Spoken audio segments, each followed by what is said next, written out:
नवंबर 1980 में आईबीएम अपने बनाए हुए नए पर्सनल कंप्यूटर्स के लिए एक ऑपरेटिंग सॉफ्टवेयर मतलब कि एक ऑपरेटिंग सिस्टम की तलाश में था। उस दौरान पर्सनल कंप्यूटर्स की मार्केट बहुत बूम पर थी। एप्पल और कुछ बड़े ब्रांड्स इस मार्केट में छाए हुए थे। ये बात सबको समझ आ गई थी कि सबसे ज्यादा पैसा उस दौरान पर्सनल कंप्यूटर्स की मार्केट में ही था।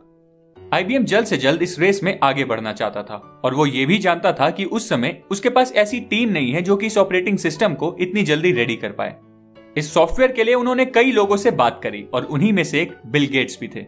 अब जैसे ही बिल गेट्स को आईबीएम की सॉफ्टवेयर रिक्वायरमेंट के बारे में पता लगा तो उन्होंने आईबीएम की मैनेजमेंट को कन्विंस करने में कोई कसर नहीं छोड़ी और यहां तक कि उन्होंने ये भी दावा कर दिया कि जैसा सॉफ्टवेयर आईबीएम को चाहिए वैसा वो और उनकी टीम आसानी से बहुत जल्द बना लेंगे, क्योंकि वो ऑलरेडी वैसे ही किसी सॉफ्टवेयर पर काम कर रहे हैं। जबकि ना तो बिल गेट्स के पास वैसा कोई सॉफ्टवेयर था और ना ही वो जानते थे कि वो ऑपरेटिंग सिस्टम आखिर बनाना कैसे है। तो फिर आखिर हुआ क्या? पहले मैं आपको ये बता दूं कि एक टाइम पर दुनिया के सबसे रईस आदमी बनने का श्रेय बिल गेट्स की हार्डवर्क से ज्यादा उनकी इंटेलिजेंस और चालाकी को जाता है और आईबीएम के साथ अपनी इस डील के लिए भी उन्होंने इसी चालाकी का यूज किया। उन्हें पता था कि वैसा ही एक सॉफ्टवेयर मतलब कि ऑपरेटिंग सिस्टम किसी दूसरी कंपनी ने हाल ही में बनाया है और बिना टाइम वेस्ट किए उन्होंने उस कंपनी के प्रोग्रामर से उस सॉफ्टवेयर को खरीद लिया और थोड़ी सी मॉडिफिकेशंस के बाद उस ऑपरेटिंग सिस्टम का नाम MS DOS रखकर एक खास शर्त के साथ आईबीएम को बेच दिया। और सही मायने में इसी डील के बाद उनका कामयाबी का सफर शुरू हुआ और ये खास शर्त जिसने बिल गेट्स की जिंदगी बदल कर रख दी, इसके बारे में मैं आपको आगे वीडियो में जरूर बताऊंगा। तो आइए जानते हैं कि एक छोटे से कमरे से अपनी कंपनी की शुरुआत करने से लेकर दुनिया के सबसे रईस आदमी बनने तक का बिल गेट्स का सफर आखिर कैसा था। विलियम हेनरी गेट्स, जिन्हें कि हम बिल गेट्स के नाम से जानते हैं, इनका जन्म 28 अक्टूबर 1955 में सियाटल वॉशिंगटन में एक अपर मिडिल क्लास फैमिली में हुआ। इनकी दो बहनें थीं। बड़ी बहन का नाम क्रिस्टेन था और छोटी बहन का नाम लिबी। इनके पिता विलियम हेनरी गेट्स सीनियर एक लॉयर थे और इनकी मां मैरी मैक्सवेल इनके जन्म के कुछ टाइम बाद तक एज ए टीचर काम करती थी, बट बाद में उन्होंने अलग अलग चैरिटीज के साथ काम करना शुरू कर दिया। अपने अच्छे कनेक्शंस की वजह से इनकी मां मैरी मैक्सवेल को कुछ बड़ी कंपनीज में एज ए बोर्ड मेंबर भी काम करने का मौका मिला। दोस्तों, यहां तक आपको ये बात समझ आ गई होगी कि एक वेल टू डू फैमिली से बिलोंग करने की वजह से बिल गेट्स के पास शुरुआत से ही रिसोर्सेज की कोई कमी नहीं थी, बट साथ ही साथ ये खुद बहुत कंपेटिटिव भी थे, क्योंकि इनके माता पिता अपने तीनों बच्चों को हमेशा कुछ बड़ा अचीव करने के लिए प्रोत्साहित करते रहते थे और इनकी मां हमेशा इन्हें पैसों की वैल्यू करना समझाती रहती थी। ये शुरुआत से ही पढ़ाई में काफी अच्छे थे, स्पेशली मैथ्स एंड साइंस में। जब ये 13 साल के थे तो इनके पेरेंट्स ने इनका एडमिशन सियाटल के सबसे अच्छे स्कूल, जिसका नाम लेक साइड स्कूल था, वहां करवा दिया। उस टाइम लेक साइड स्कूल अपने एडमिशन क्राइटेरिया के लिए बहुत फेमस था और सिर्फ सबसे शार्प स्टूडेंट्स को ही एडमिशन देता था। और दोस्तों, ये दौर है सन 1968 से 1969 का, जहां एक तरफ बिल गेट्स ने लेक साइड स्कूल में एडमिशन लिया और वहीं दूसरी तरफ अमेरिका के नील आर्मस्ट्रॉन्ग दुनिया के पहले आदमी बने जिन्होंने मून पर कदम रखा। इस एक इवेंट ने दुनिया को टेक्नोलॉजी और कंप्यूटर्स की पावर का एहसास दिला दिया।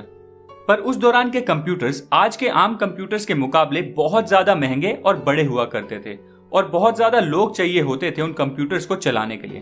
और उस वक्त के स्कूल्स ये सोच भी नहीं सकते थे कि वो कंप्यूटर्स खरीदें और अपने स्टूडेंट्स को कंप्यूटर्स के बारे में ज्यादा इन्फॉर्म करें।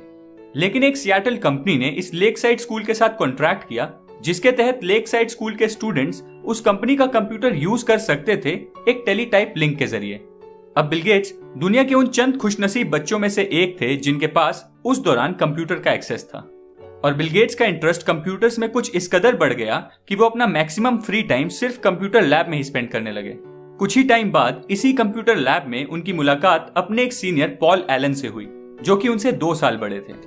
दोनों का ही कंप्यूटर्स में बहुत लगाव था और इसी कॉमन इंटरेस्ट की वजह से इनकी ये मुलाकात बहुत जल्द एक अच्छी दोस्ती में बदल गई। उसके बाद ये दोनों साथ मिलकर कई सॉफ्टवेयर प्रोग्राम्स पर काम करने लगे और 1970 में जब बिल गेट्स 15 साल के थे तब इन दोनों ने मिलकर सियाटल एरिया के ट्रैफिक फ्लो को मेजर करने वाला एक सॉफ्टवेयर बनाया जिसका नाम था ट्रैफो डेटा। इस प्रोजेक्ट के लिए इन दोनों को $20,000 मिले, जो कि आज के हिसाब से लगभग 15 लाख इंडियन रुपीस के बराबर है। अब इन दोनों का मन था कि ये साथ मिलकर अपना बिजनेस शुरू करें, पर बिल गेट्स के पेरेंट्स चाहते थे कि ये एक लॉयर बने और इसी वजह से 1973 में बिल गेट्स ने अपनी लॉ की पढ़ाई के लिए हार्वर्ड यूनिवर्सिटी ज्वाइन कर ली। उधर पॉल एलन ने भी वॉशिंगटन स्टेट यूनिवर्सिटी में अपनी आगे की पढ़ाई शुरू कर दी थी। पर कंप्यूटर्स के साथ बिल गेट्स का लगाव इतना ज्यादा था कि वो हार्वर्ड यूनिवर्सिटी में भी ज्यादातर टाइम कंप्यूटर लैब में ही स्पेंड करते थे और इसी वजह से वो अपने लॉ के सब्जेक्ट्स में बस एवरेज ही परफॉर्म कर पा रहे थे। एंड फाइनली 1975 में बिल गेट्स ने कॉलेज से ड्रॉप आउट कर लिया एंड इसके बाद ही इनके जीवन की असल एंटरप्रेन्योरियल जर्नी शुरू हुई।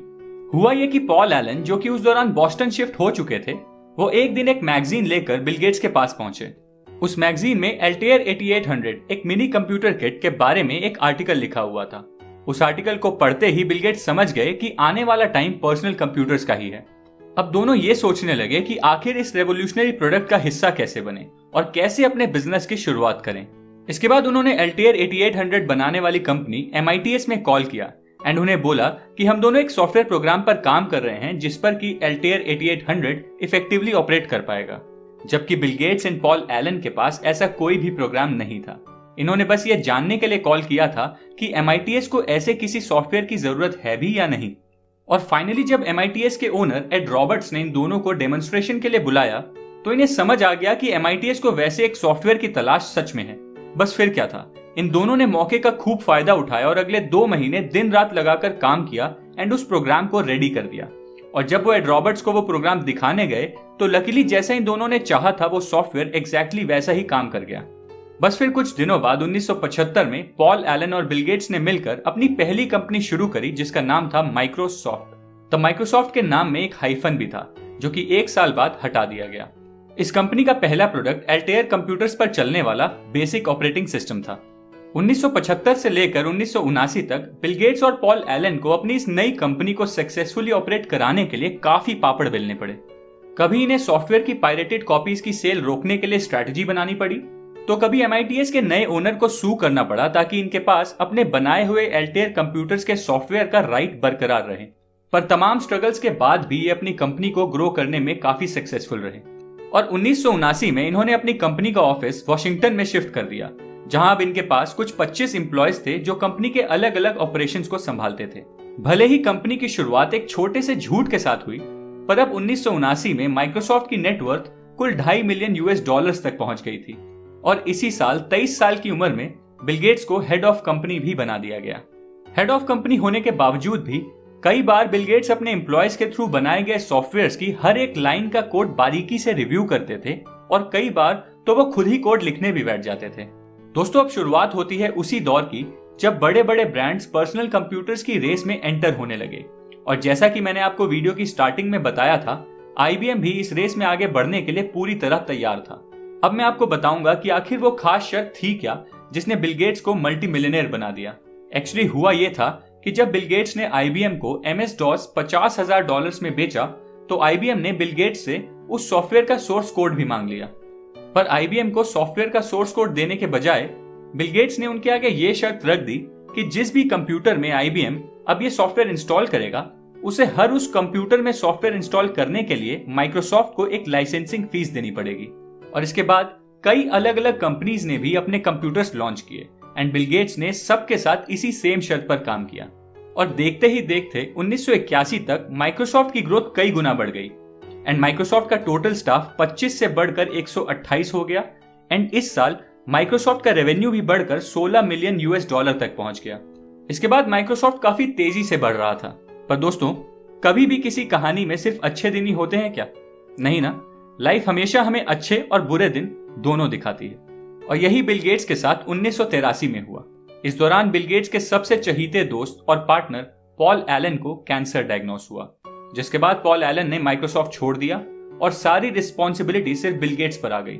इस इंसिडेंट ने बिल गेट्स को काफी हिला कर रख दिया और कुछ इंटरव्यूज में माइक्रोसॉफ्ट के पुराने एम्प्लॉयज ने यह भी बताया है कि इस इंसिडेंट के बाद बिल गेट्स का पर्सपेक्टिव चीजों को लेकर काफी चेंज हो गया था। पर बिल गेट्स ने इस इंसिडेंट से भी एक लेसन लिया और रुके नहीं और 1983 में माइक्रोसॉफ्ट ने अपना ग्लोबल एक्सपेंशन शुरू कर दिया और ग्रेट ब्रिटेन और जापान में अपने नए ऑफिसेस खोल दिए। तब दुनिया के लगभग 30% कंप्यूटर्स माइक्रोसॉफ्ट का ही ऑपरेटिंग सिस्टम यूज करते थे। पर बिल गेट्स इतने विजनरी और कम्पिटिटिव थे कि वो अपनी इंडस्ट्री के हर एक कंपेटिटर पर बारीकी से नजर रखते थे और इसी वजह से उन्होंने फिर से 1986 में एक जबरदस्त लॉन्च किया जो कि था माइक्रोसॉफ्ट विंडोज का। अब हुआ ये कि उस टाइम एप्पल का मैकिंटोश ऑपरेटिंग सिस्टम इकलौता ऐसा ऑपरेटिंग सिस्टम था जो कि एक ग्राफिकल इंटरफेस प्रोवाइड करता था एंड लोग माउस की हेल्प से उसे यूज कर पाते थे। जबकि तब तक MS-DOS सिर्फ टेक्स्ट पर ही काम करता था और उसमें कोई माउस की फंक्शनैलिटी भी नहीं थी। एंड बिल गेट्स को यह समझ आ गया था कि इस तरह का ऑपरेटिंग सिस्टम MS-DOS और माइक्रोसॉफ्ट के लिए एक बहुत बड़ा खतरा है। इसलिए उन्होंने बिना कुछ सोचे सीधा विंडोज का लॉन्च अनाउंस कर दिया एंड इस अनाउंसमेंट के बाद ही उन्होंने फिर विंडोज पर काम करना शुरू किया था। इसके बाद माइक्रोसॉफ्ट और एप्पल के बीच एक लंबा लीगल बैटल भी चला, जिसके ऊपर पूरी एक वीडियो अलग से बनाई जा सकती है। बिल गेट्स ने फिर 1994 में अपनी एक एग्जीक्यूटिव मेलिंडा से शादी कर ली और इसी साल कुछ महीने बाद इनकी मां की डेथ भी हो गई ब्रेस्ट कैंसर की वजह से। अपनी मां की डेथ के बाद बिल गेट्स काफी टाइम तक परेशान रहे, पर इस इंसिडेंट ने लाइफ को लेकर बिल गेट्स का नजरिया बहुत बदल दिया एंड फिर बिल गेट्स ने कुछ चैरिटेबल ऑर्गेनाइजेशंस पर काम करना भी शुरू कर दिया। आज बिल गेट्स की नेटवर्थ 11,400 करोड़ US$ है, पर बिल गेट्स एक बहुत बड़े फिलैंथ्रोपिस्ट भी हैं एंड अपनी charitable organisation Bill and Melinda Gates foundation के लिए उन्होंने ये प्लेज भी किया है कि वो अपनी 90% प्रॉपर्टी डोनेट कर देंगे। दोस्तों, बिल गेट्स की लाइफ से हम सचमुच बहुत कुछ सीख सकते हैं। आइए ऐसे कुछ लेसन्स के बारे में बात करें जो मैंने इनकी लाइफ से सीखे हैं। बिजनेस रिलेटेड लेसन जो मैंने सीखा वो ये है कि हार्डवर्क और लक से ज्यादा इंटेलिजेंस और टाइमिंग बहुत ज्यादा मैटर करती है किसी भी बिजनेस के लिए। दूसरा लेसन जो मैंने सीखा वो ये है कि जब Bill Gates head of company बन गए तब भी उन्होंने सॉफ्टवेयर लिखना और अपने एम्प्लॉयज के कोड को रिव्यू करना नहीं छोड़ा। मतलब हमें हमेशा अपने काम को लेकर उतना ही सीरियस रहना चाहिए जितना हम उस काम को शुरू करने के टाइम पर थे। तीसरा लेसन मैंने ये सीखा कि अगर आप एक सक्सेसफुल आदमी बन जाते हो तो फिलैंथ्रोपी आपका एक मेजर गोल होना चाहिए ताकि आप सोसाइटी को वापस अच्छे से सर्व कर पाओ। अगर आपको ये वीडियो पसंद आई है तो इस चैनल को सब्सक्राइब करें, इस वीडियो को लाइक करें और बेल आइकन दबाएं फ्यूचर वीडियो अपडेट्स के लिए, ताकि मुझे भी मोटिवेशन मिले और मैं आपके लिए ऐसी वीडियोस लगातार बनाता रहूं। Thank you.